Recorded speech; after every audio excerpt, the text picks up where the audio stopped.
Vamos rememorar a história aqui, Cunha, porque teve um capítulo decisivo na tua trajetória comandando a Câmara, que foi a descoberta em 2015 de contas suas não declaradas na Suíça, que acabou criando um ambiente assim inóspito, hostil para você, uma pressão grande da sua base parlamentar para você abrir como uma espécie de... Aí fica até, é uma questão subjetiva até, mas é uma leitura minha, é uma questão de retaliação, e abriu o processo contra a Dilma. Em abril de 16 ela foi afastada e definitivamente cassada em agosto. Logo depois você foi cassado pelo Conselho de Ética por ter quebrado o decoro, né? E nesse momento o Moro veio e te tirou de combate e expediu a prisão. Essa impressão, assim, em termos para a gente esclarecer a história aqui, jogar luz nesse episódio, você acha que você... O que você acha daqueles que alegam que você meio que morreu atirando nesse momento? Bom, a prova que eu não morri atirando é que efetivamente eu estou vivo e eles morreram.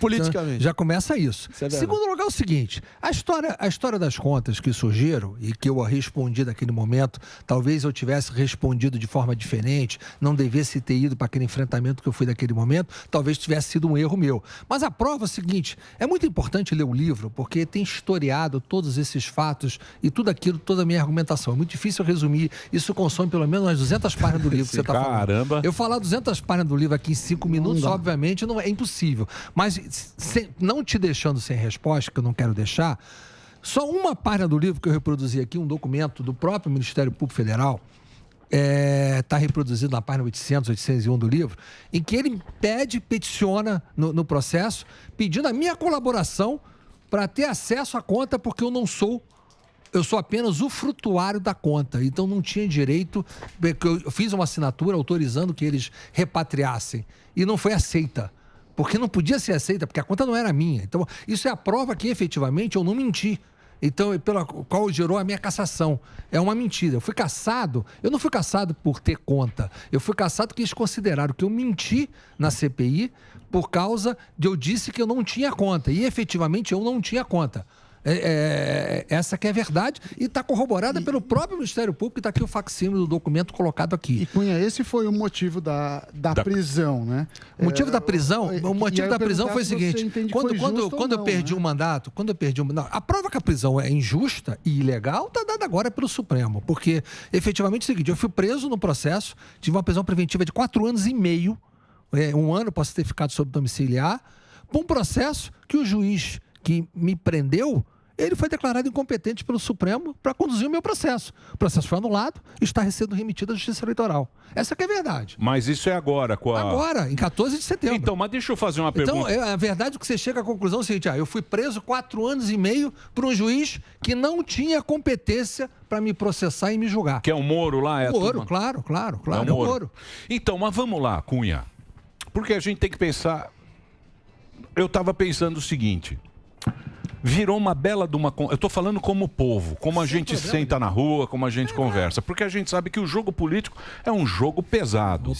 É um jogo que tem interesse, tem negociata. Você domina aquilo lá. Eu escrevo vários desse jogo político aí. Você vai em Brasília, você fala, o que é isso? É uma banca de negócio? Clube do charuto.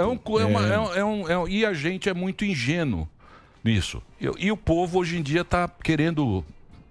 ter uma vida melhor, ser um país diferente. A gente sempre teve isso e sempre foi engabelado. Mas a gente entrou numa situação muito complicada, porque se você pegar esse período nosso, que o povo saiu na rua, que tinha aquele não vai ter Copa, tinha a Rede Globo, o Moro... Sérgio Moro era o super-herói, entrando lá o Moro é demais e não sei o quê, e o juiz e o judiciário cresceu muito. A gente falando, esses homens são bons, prenderam o Cunha, prenderam o Lula, prenderam o Odebrecht, os empresários, as empreiteiras que roubaram tanto o Brasil, eles estão não sei o quê, e aí a imprensa entrou naquela, e todos os políticos viraram bandidos nessa história. Exatamente. Então você tem hoje em dia a classe política, foi todo mundo naquele saco. Foi a criminalização da política. Todo mundo, com a imprensa falando. E hoje em dia a gente vê que o judiciário, ele ocupou esse espaço. E hoje em dia os caras estão mandando, e estão mandando bonito. Só que os caras não trocam o judiciário. Como é que vai sair? Como é que vai sair dessa? Como é que os políticos vão agir? Como é que o povo vai ver? Como Você falou uma coisa, é muito importante o que você está falando, pelo seguinte: nós temos, na realidade, 3 poderes: o executivo, o legislativo e o judiciário. O legislativo tem que legislar, o executivo tem que executar as leis, o judiciário tem que interpretá-las. O que acontece é que isso tem uma disparidade da relação entre os 3 poderes. O judiciário, ele ficou num patamar acima de qualquer dos outros poderes, porque você pode legislar, o judiciário anula suas leis. O executivo pratica atos, o judiciário anula os seus atos. Ou seja, eles estão, na verdade, em alguns momentos legislando. Isso aconteceu muito. O meu próprio afastamento foi uma decisão que, se você ler a decisão do meu afastamento, repare bem, eu fui afastado pelo plenário do Supremo Tribunal Federal no mandato. E o que aconteceu depois? Eu patrocinei uma ação declaratória de constitucionalidade para dar uma interpretação conforme. Como é que eu poderia ser afastado sem submeter ao plenário da casa? Se o cara é preso em flagrante, é submetido ao plenário da casa, como é que eu podia ser afastado sem o plenário da casa? Aí eu entrei com uma ação, e essa ação só foi julgada, sabe quando? Quando o Aécio foi afastado. E aí, o Aécio pôde retornar e ser submetido ao plenário do Senado por causa dessa ação julgada pelo Supremo, que deu a interpretação conforme e fez com que fosse submetido ao plenário o afastamento.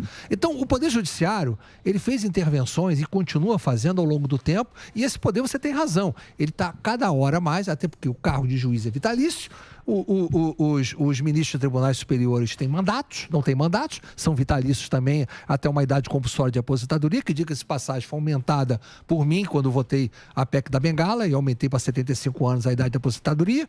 Então, eles ficaram com poder. Eu defendi e defendo que eu acho que a gente tinha que estabelecer mandato para os ministros de tribunais superiores. Não para os que já estão, obviamente, para os que vierem a substituir, senão seria ilegal e inconstitucional. Mas que a gente precisa resolver essa disparidade de poderes, eu não tenho dúvida. Mas como é que vai resolver isso? Eu acho. Porque é o seguinte, é ocupar espaço. Sim. Você sabe, é ocupar espaço. Sim, poder. Tomaram. Então, mas aí ninguém. Então, mas como é que vai se resolver isso? Como é que a gente vai ver a resolução disso? Porque é um impasse, né? É um chantageando o outro. Eu não diria a palavra chantagem, porque isso aí seria uma coisa muito agressiva. Eu diria que as divergências estão sendo arbitradas por um poder em supremacia aos outros, sempre em favor das teses desse poder.